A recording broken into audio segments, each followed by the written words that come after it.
সেদিন আমার একজনে প্রশ্ন করে যে নামাজও এখন তো দেখি একবারে বুকে দাঁত বান্ধ হইলে এক এলাকাতে গেছিলাম, তাই আমি বললাম ভাই আপনি কিলা সালাত আদায় করেন? কইলা তো আমরা তো হানাফি মাযহাব অনুযায়ী আদায় করি, মসজিদের ইমাম সাহেব আমার খান্দাত বনো আসনা।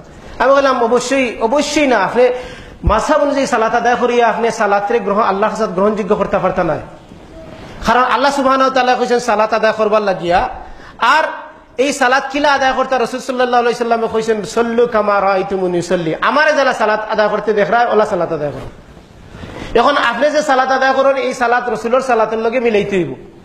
এখন আপনি নাবির নিচে হাত বান্ধেন আর বুকুর মাঝে হাত বান্ধেন আর ফেটের মাঝে হাত বান্ধেন, যেন হাত বান্ধেন না কেন, এটা যদি রাসূলের হাদিস দ্বারা সাব্যস্ত হয় তাহলে আপনার সালাতটা হইল রাসূলের সালাত। আপনি এটা নাবির নিচে বান্ধিল রাসূলের সালাত, বুকুর মাঝে বান্ধিল রাসূলের সালাত, ফেটের মাঝে বান্ধিল রাসূলের সালাত, কারণ আপনি হাদিস অনুযায়ী পড়া। আর আপনি যদি কন যে আমার বাপে পড়ছেন বুকুর উপরে হাত বান্ধিয়া, তাহলে আপনি সহিহ হাদিসের আমল করার পরেও আপনার আকীদা এখনো ঠিক হইছে না। কারণ ইন্নামাল আমালু বিন্নিয়ত, আপনার নিয়ত হইল কি বাফর লাগা তরিকায় নামাজ পড়া। আপনি যদি করেন যে আহলে হাদিসের তরিকায় সালাত আদায় করা, তাহলে আপনার সালাত এখনো ঠিক হইছে না। বর্তমান বিশ্বের একজন বড় দায়ী আপনারা সবাই ছিলেন ডক্টর জাকির নায়েক, তাই এবার অস্ট্রেলিয়ার দেশটা তো কিছু ভাই লাইয়া কইছেন যে তার unity of the Ummah lecture মাঝে কইছেন যে কিছু ভাই লাইয়া কইছেন এ ভাই জাকির আপনি তো আমাদের মতো সালাত আদায় করেন। তো জাকির নায়েক বললেন জি না আমি তো আপনাদের লাখান সালাত আদায় করি না, আমি পড়ি রাসূল সাল্লাল্লাহু আলাইহি ওয়াসাল্লামর লাখান করিয়া।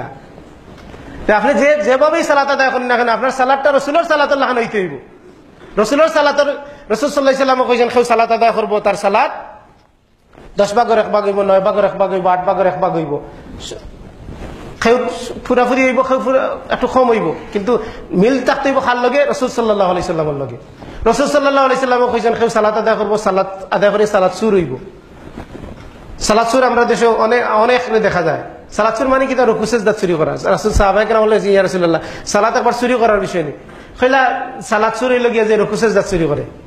আমরা কিছু মানুষের দেখা যায় যে সুন্নত নফল নামাজ পড়ে এক তসবিহ পড়া যায় না, খালি খফাল লাগায় আর খফাল লাগাইছে না, আঁকো লাগাইছে না, উঠি যায়।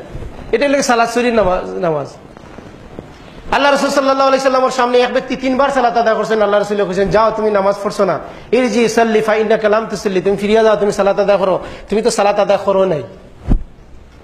কি অর্থ? যে তার সালাত রাসূলের সালাতের লগে মিলছে না, তার সালাতের যে রুকন আরকান আছে আরকান আদায় হইছে না।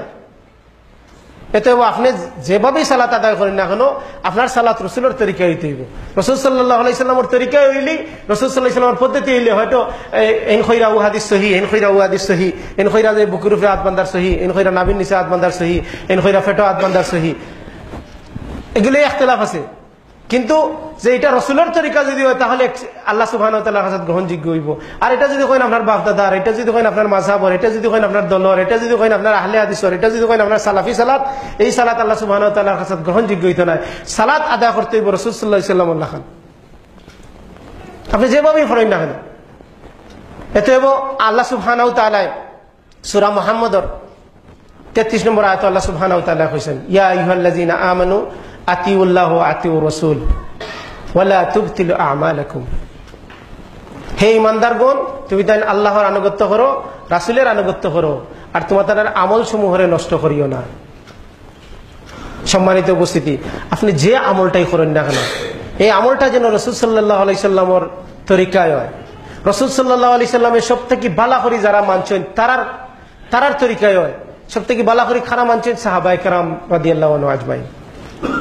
আপনার যে কোনো আমল যেন, যে কোনো ইবাদত যেন সালফে সালেহিন, তাবেইন, তাবে তাবেইন, আইম্মায়ে মুজতাহিদিন, ইমাম আবু হানিফা, ইমাম শাফি, ইমাম মালিক, ইমাম আহমদ বিন হাম্বল, তারা যেভাবে কইছেন যে তারা সবে এক কথা কইছেন, সবার বক্তব্য একই বক্তব্য যে রাসূল সাল্লাল্লাহু আলাইহি ওয়াসাল্লামের তরিকাই হইল আপনার তরিকা।